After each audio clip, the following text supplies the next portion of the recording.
What's up, guys? Mason the Brock Henderson here, and this is The Flash, Season 4, Episodes 3 through 5. So, all three really solid episodes, really a lot of fun.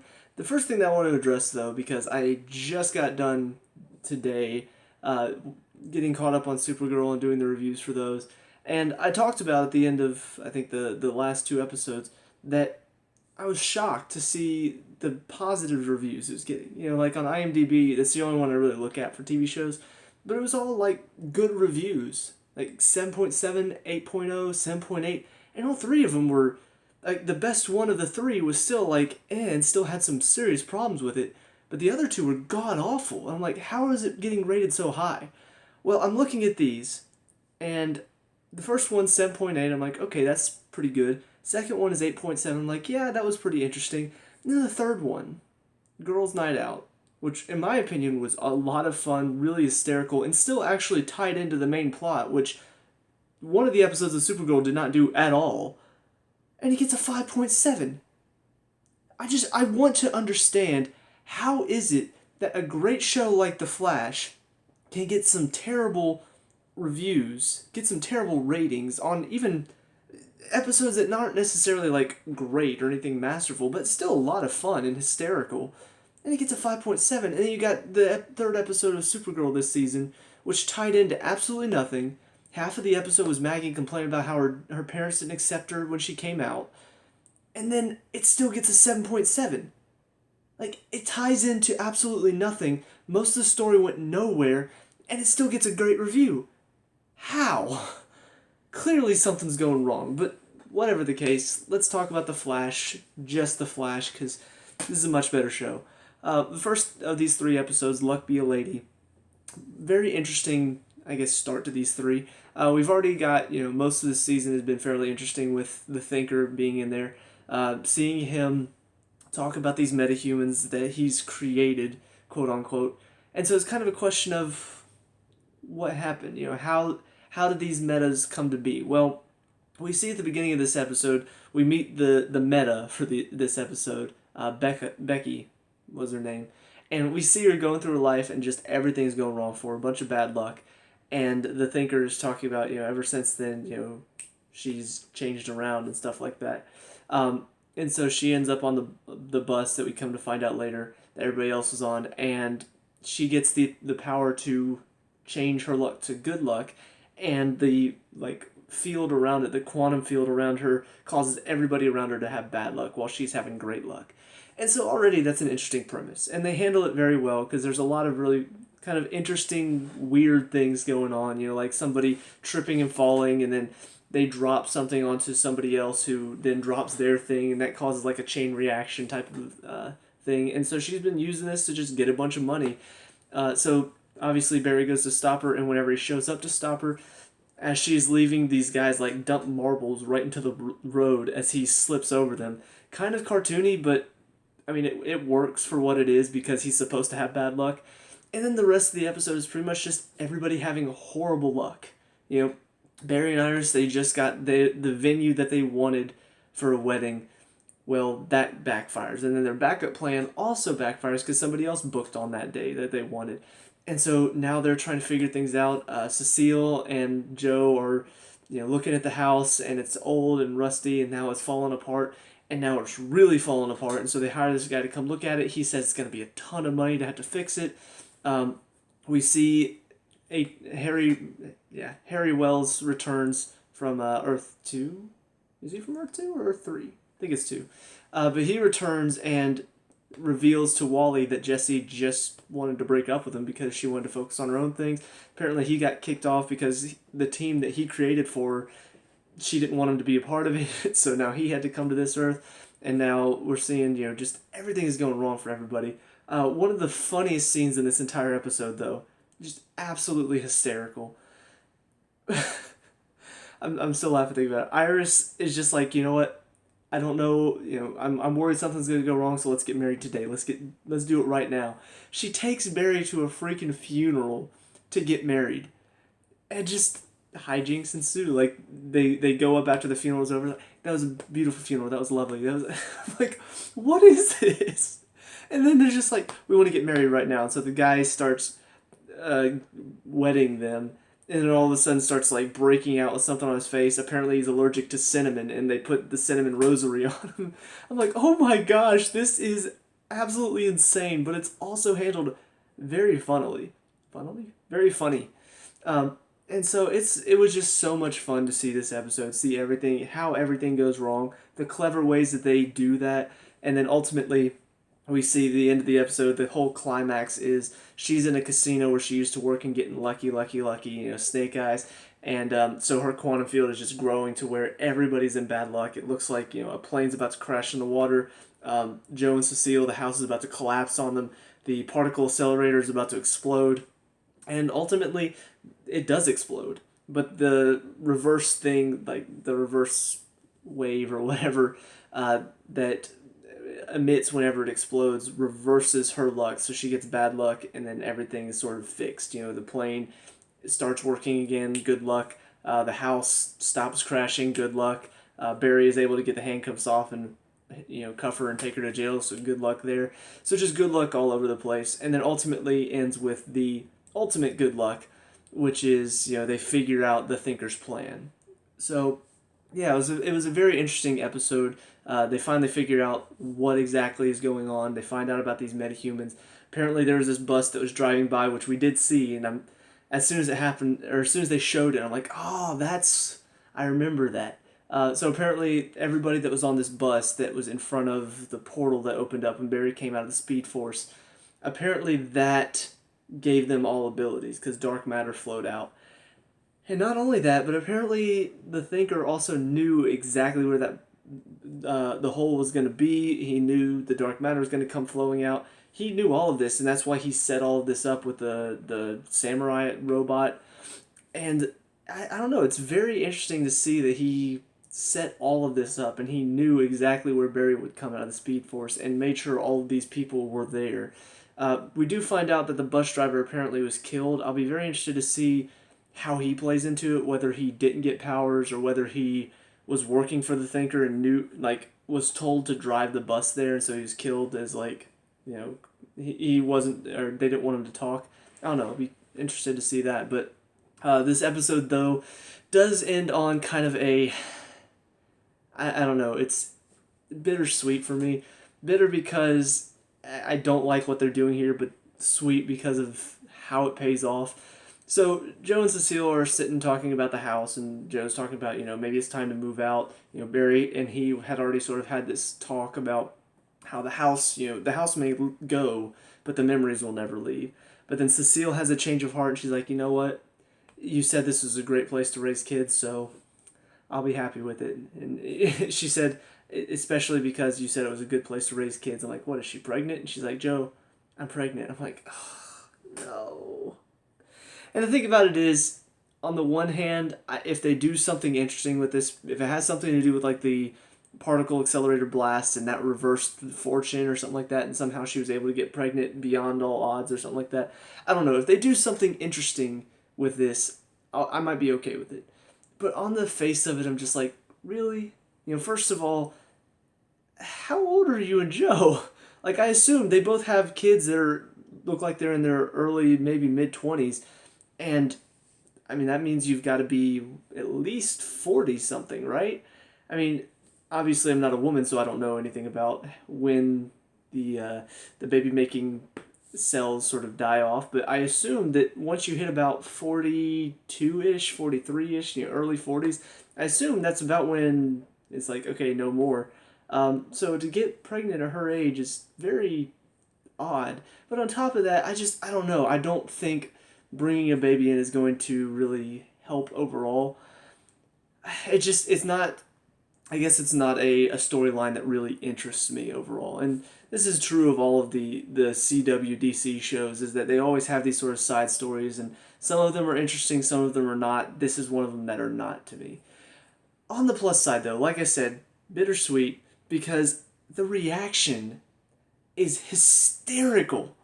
I mean, not just Joe's reaction either. I mean, that on top of it was just, she says it, I'm like, oh, come on. And then his look on his face is just like, and just cuts off right there. And I was busting out laughing from that reaction.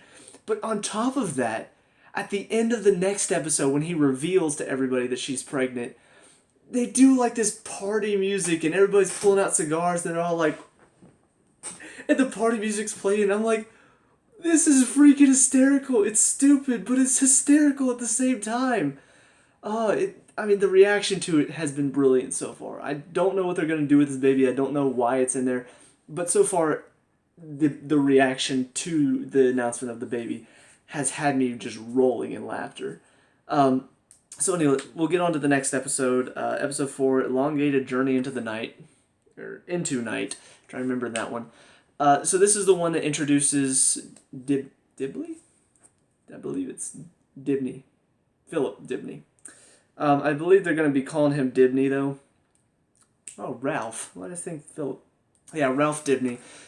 He is an old acquaintance of Barry's. I did enjoy the story between those two because it did sort of seem like something that would have happened. You know, Barry is very by the rules. Dibney fabricated some evidence because he believed this guy was guilty. Barry called him out on it, got him fired, and so that's kind of the bad history between the two. Dibney sees Barry as like a goody two-shoes who's not only ruined his career, but also let a guy he was almost 100% sure was guilty free. And Barry sees Dibney as just this dirty cop who is willing to do anything, you know, and has no moral compass. So it did sort of build a very interesting sort of relationship between the two, I guess. But we come to find out apparently he was riding on the bus whenever the portal opened, and he ended up getting powers. And so we find out later that apparently he has like these stretching powers, almost like Mr. Elastic, or not Mr. Elastic, Elastigirl, yeah, Elastigirl, or you know not Mr. Incredible, Mr. Fantastic. I'm getting all my superheroes messed up. So yeah, he has stretching powers. At first it's just like he's stretching and has no control over it, but Caitlin ends up giving him some sort of medicine to drink up, and so he drinks it. Now he has a bit more control over his powers. There's also a little story going on between him and he's blackmailing the mayor to give him money, and the mayor of course doesn't want to pay because he's the mayor and he's the one in charge. I'll be interested to see because there was a scene in the beginning of the episode where Joe was talking about how he was going to run up against him, or that he thought about it but didn't have the ability to or something. So I'll be interested to see if maybe this means Joe will now become mayor, because at the end of it, he sent 2 cops to kill Barry and Joe, and then he tried to kill Ralph himself. So yeah, I'm assuming he's probably done as mayor. So I'll be interested to see if maybe Joe becomes mayor from this, or what happens. But yeah, so that's all in this episode as far as the main story is concerned. There's a nice scene near the end where Barry reveals his identity to Ralph and says, look, you got to believe in yourself, use your powers because you have the chance to be the cop that you say you are. And so he does end up helping Barry save Joe from the mayor. But aside from that, though, the other part of this episode that really showed out, in my opinion, has to be Cisco meeting Gypsy's dad.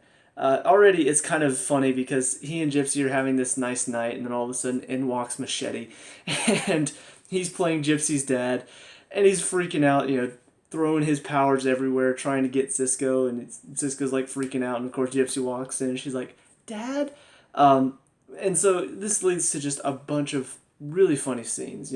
First of all, the opening scene between Cisco and Gypsy, there's a moment, this one line was hysterical. He's like, we've come to a point in a relationship where a guy needs to ask his girl, or say 3 very important words to his girl. And of course, it's like, "Oh, I love you." And he's like, "What's your name?" That's funny. So of course she doesn't want to tell him her real name. So we go through this whole thing with Gypsy's dad, and he's trying to get Cisco, he's trying to hunt him down. A lot of really funny moments with him where he's just talking about, like, "Did you hunt down her last boyfriend?" "Yeah." He's like, "Well, what happened to him?" He's like, "I don't know." It's like, "So he did get away?" He's like, "No, I don't know where he goes whenever you die." I'm like, it's funny. And so, he's chasing him around. Harry's trying to help Cisco figure out what to do. And so finally Cisco, hides in the main room, and Gypsy's dad, his name's Breacher, he sees a video of Ralph all stretched out, and it looks like some sort of I guess, alien that maybe attacks Breacher's universe planet, something like that. So he's just like, I'm gonna kill him, and so goes to find him. So then Cisco steps in and intervenes before he can kill Ralph, and that of course leads to the whole, I respect you. But the funny thing about it is he's like, I don't like you, but I do respect you. So there's still kind of that little friction there, but it's really funny. And ultimately we find out Gypsy's real name is Cynthia. And even better than that, Cisco's like, Cynthia? What's your name then? He's like, Josh. I could watch him saying Josh in an intimidating manner over and over and over again because it just sounds so funny to see a guy just, Breacher's my name, but my actual name is Josh. It's like you might as well just call him Bob. Like, it's just such a, I guess, not necessarily not interesting name, but just not a name that you would think whenever you look at him. So yeah, that's about it for that second episode of these three. Very funny, a lot of fun, but also very interesting to see, I guess, a little bit more about Barry's history as a cop, and just see a little bit more about his backstory with Ralph, because Ralph is now officially part of the team. He's now sort of training his abilities to become, I guess, a superhero. I'm assuming it's probably going to be a hero that the people who read the comics know, but because I don't really know anything about him. But yeah, I'm very interested to see where it's going. And so then we get to this fifth and final episode of these three, Girls' Night Out. And like I said, it was a lot of fun. It wasn't necessarily the best this season. I'll admit that for sure. But a 5.7, I don't see that at all. I think this was a fun and enjoyable episode. So first of all, you've got Bachelorette Party and Bachelor Party going on. And so automatically you're just kind of thinking, oh, this is going to be kind of a nothing episode, right?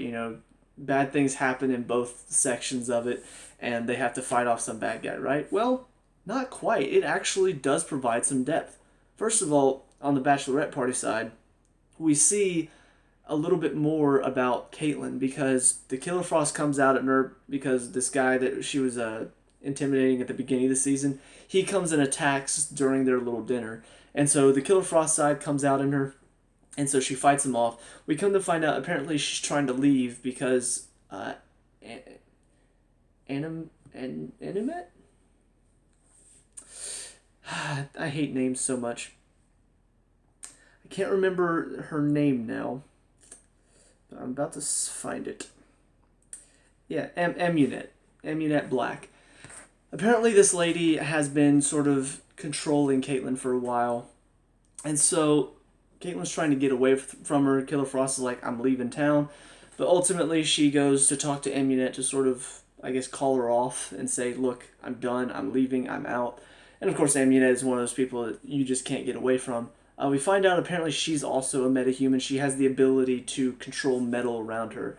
And one of the things that she likes to do is she likes to form like this metal fist around her and then shoot metal out. So, very interesting, very cool power to see. She creates a shield at one point. It really did look nice. So ultimately, Caitlin goes in, or Killer Frost goes in to talk to her and says, look, I'm done. But Amunet says, look, I've got a proposal for you. Help me, and then I'll cut you in on this deal. She reveals that we've met another one of the people on the bus. They call him the Weeper. Whenever he cries, like, tears come out, and they're very powerful, like drug-like tears. So, kind of a strange power to get. I don't know exactly how you would use that to fight or even be a villain. So I'll be curious to see how the Thinker plans to use him. But it's interesting enough. In a seemingly pointless episode, we meet another one of the metahumans that we've been trying to find this whole season. So, of course, Killer Frost is like, I want no part of this. Iris steps in to sort of stop any sort of fighting between the two. And then ultimately, Caitlin's like, okay, I'm done. I'm out. And so she tries to leave, but Amunet stops her. So now we have a little bit of a conversation finally between Caitlin and Iris as Caitlin reveals that she's had problems. The cure worked, but not all the way. She still has these episodes. So when, they even make a joke about the Incredible Hulk. Whenever Caitlin isn't awake, Killer Frost is. So we see, this is all culminating towards kind of a final battle where they go to try to track down this metahuman. And so Iris and Felicity go in, and they've got guns and they're ready to take down Amunet and all of the guys that she's trying to sell the Weeper to. But of course they get caught, so that means Caitlyn has to step in as Killer Frost, stop them, and so ultimately they win the day by turning on a big magnet and stopping all of Amunet's powers. But this does lead to a nice scene, though, where Caitlyn sort of has to decide, am I Killer Frost or am I Caitlyn? And it's sort of interesting because it's Iris talking to Killer Frost and telling her, you can decide. So it's almost like instead of it being one or the other, it's like you're trying to be both. You don't necessarily have to become Killer Frost. You can still be Caitlyn and have Frost powers. And this is something that I've sort of wondered, like, is it truly two personalities here, or is it, just this sort of overtaking of her, not necessarily mind, but you know what I mean. Like, it's not necessarily two different people living inside one body, not like split personality disorder. I was wondering if maybe, like, the ability, whenever she changes, maybe that sort of alters her personality a little bit. It makes her more angry. So instead of having split personality disorder, it's more like you just, get more angry. I don't know. I can't think of a good way to put it. But ultimately, though, she does decide not to kill Amunet. They can't remember how her story ends. I think they just knock her out and arrest her. But ultimately, Caitlyn decides to stay with the team, even though she's struggling with her Killer Frost powers. And so, yeah, it was a very sort of nice wrap-up to the episode. But then we've also got the guy's side of the story. This one was a little bit more of, I guess, a throwaway story overall. But it still did reveal a few important things about some of the characters. And it was really, really funny. So first of all, we've got Cisco, Harry, Joe, and Barry all go to Joe's house to have a bachelor party, but not one of the ones you're thinking of. It's just very mild, home videos, watching Barry grow up, that sort of thing. But then in walks Ralph, and he's just like, come on, guys, let me take you to this nice place. It's got all-you-can-eat wings and stuff. And I'm just like, strip club. They're at a strip club, and Ralph is apparently like their number one customer. And so they're all just like, let's have a good time. Cisco brings Barry his drink that can help him feel buzzed. And so that's pretty much the setup for it. Barry apparently gets a little bit too much of that because now he's full-on drunk, just yelling out, I'm the Flash. Everybody's like, woo, yeah, he's the Flash. And it's like, yeah, I'm the Flash. And going through just so many funny scenes with that because we see him, like, he goes and sits down after Joe brings him back from the bar. And he, like, shakes. Like, Barry, what'd you just do? I'm in the bar and peanut. Some of this stuff is really funny, whenever he's later on, there's a scene where Joe sees Cecile's daughter stripping on stage, and they're having a conversation. You flip over to Barry, and he's like crying. He's like, I just love wings so much. And then crying some more. He's like, what's wrong, Barry? Why couldn't she let Jack on the whole plank? Why couldn't she do that? It doesn't make much sense, but it's funny. I mean, these are funny lines. It's funny to see Barry all, like, broken up over hot wings and then, Jack dying at the end of Titanic. That's funny stuff. So, yeah, all of that is funny to me. Eventually, they do end up getting arrested because Ralph has been using his abilities to take money off of people and swipe stuff off of people. And so eventually the owner, or I guess the bouncer of the club, comes up. He's like, I saw you stealing stuff earlier. I've been waiting a long time to do this, and grabs his number one customer portrait and just snaps it over his leg. And so Ralph freaks out. He's like, no! And then jumps off the couch and tackles the guy. And then they end up in jail. So after Harry comes in and bails them all out, we do have, I guess, sort of what was the point of all that. It was Joe seeing Cecile's daughter up on stage. He talks to her. She, says, look, I understand that what I was doing probably took it too far, but I still want to try to figure this out. I'm trying to, I guess, go my own way. And Joe ultimately sees this as, like, he's scared. Cecile's having a baby, and he's not sure if he's ready for it. And that sort of brought that fear back. Seeing Cecile's daughter up on stage, seeing her dancing in front of all these guys, it's like, I don't know if I can go through this again. But Barry tells him, look, you were alone the first two times. When you had Iris, you were alone. When you had me, you were alone. Even when Wally came back, you were alone. now you're not. You've got Cecile. You know, she's there for you to help you through this. And I'm like, this is really nice. It's a very, very touching moment between the two. So, yeah, overall, I mean, this episode kind of a pointless one at times, but for the most part, for an episode that seemed like it was just going to be, oh, bachelorette party and bachelor party, it still had some really good moments. It still furthered the story along. I guarantee you, if they did a story like this in Supergirl, which they kind of did because there was a, what was it, like a wedding shower for Maggie and Alex in that third episode, it led absolutely nowhere. Maggie's dad comes in. Oh no, he didn't accept me whenever I came out, whenever I was little. I told him I liked a girl and he just threw me away. Now he's back in my life. Guess what? He does it again and it doesn't lead anywhere. It doesn't further the story at all. It doesn't further the characters at all. It led nowhere. These two stories going on, one of them develops the character a little bit deeper. Joe realizes, hey, I am ready to have a baby. I am ready to be a father again. And the other one, we meet a new metahuman. Caitlin reveals that she's trying to harbor her Killer Frost powers and trying to keep them down, but is struggling to.